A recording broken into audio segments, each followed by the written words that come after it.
Victor Wembanyama's Spurs career underway as the 7'5" center arriving in San Antonio. You can't miss him following a whirlwind week in New York. Last night in Brooklyn, I asked him about the expectations as he and his family joined our ABC broadcast in Brooklyn. The expectations I have are really, really high. Most of the times higher than those. And, you know, I know my purpose. I know myself really, really well. I believe so. And this is what pushes me to stay focused on my path, on my own path, my own story. And I feel like my mind is made for this life. Such an honor to have a franchise like San Antonio put in so much effort, you know, to get me. It really feels crazy. You know, I worked so hard for this my whole life. But at the same time, it's really an honor, and I feel like I'm a really, really lucky guy.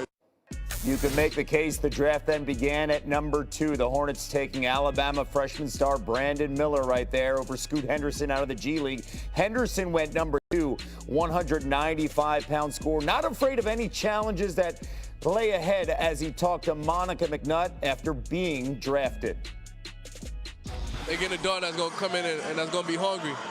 No, I'm young, but I got a mature mindset, and that's to work, and that's to come in and make a real impact, and not just the basketball side, but in the community, you know. So they getting a special player, a special person. Shoot, I'm coming, Dane. I'm coming, bro, and I'm gonna try my best to try to impact immediately on both ends of the floor. Senior NBA insider Adrian Wojnarowski joining us now for much more. Woj, how does the selection of Scoot Henderson impact the future of Damian Lillard in Portland? Kevin, I think ultimately that's going to be up to Damian Lillard to look at this Blazers roster, perhaps whenever free agency is complete and you have a sense that the moves that have been made are the moves that they're going to go into the season with. And take inventory on what that means for his future, his timeline, and how he thinks that stacks up. Listen, this is an organization that really did a great job in last night's draft, led by Scoot Henderson at number 3, but Chris Murray from Iowa, but potentially impactful second-round pick.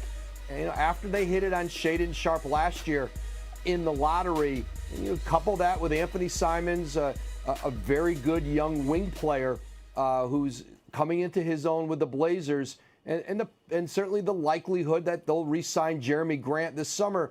This is a team where you see a roster taking shape, but Damian Lillard's got to decide if he wants to keep going down the road with a timeline at 32 years old with this group, and allow them to grow around him. This is not going to be a championship team or perhaps even a contender overnight.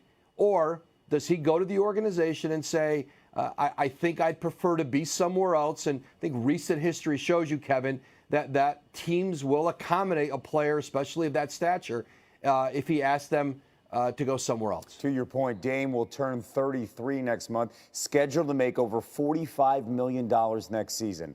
As for the NBA offseason, Woj, you can't go to sleep because the league doesn't sleep. We turn from the draft to free agency. Players can begin negotiating with teams a week from today. Kyrie Irving headlines a class that also includes Chris Middleton, Draymond Green, Fred VanVleet. Meanwhile, James Harden also expected to become a free agent, though he hasn't officially opted out of his player option to stay with the Sixers just yet. Woj, he took less money last season for a potential big payday this summer.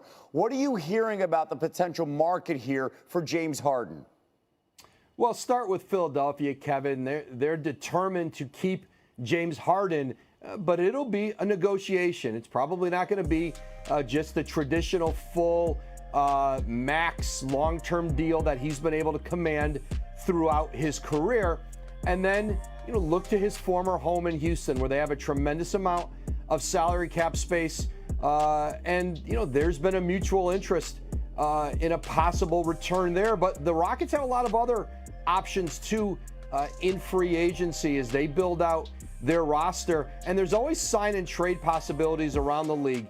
The ability to go to a team that doesn't have salary cap space if they provide Philadelphia with assets if they go in that direction. And teams can still move money around, create salary cap space that doesn't exist today. So a lot can happen, and I'm sure will happen before June 30th. But certainly, there's a pathway back to a contender with the Sixers that I think perhaps financially for James Harden, could make a lot of sense. And certainly a team with Nick Nurse as their new head coach, certainly provides a backdrop for him to continue with a contender. Harden turns 34 in August, and if we have any further breaking news around the NBA, Woj, we'll have us covered. Thank you. Thanks, Kev.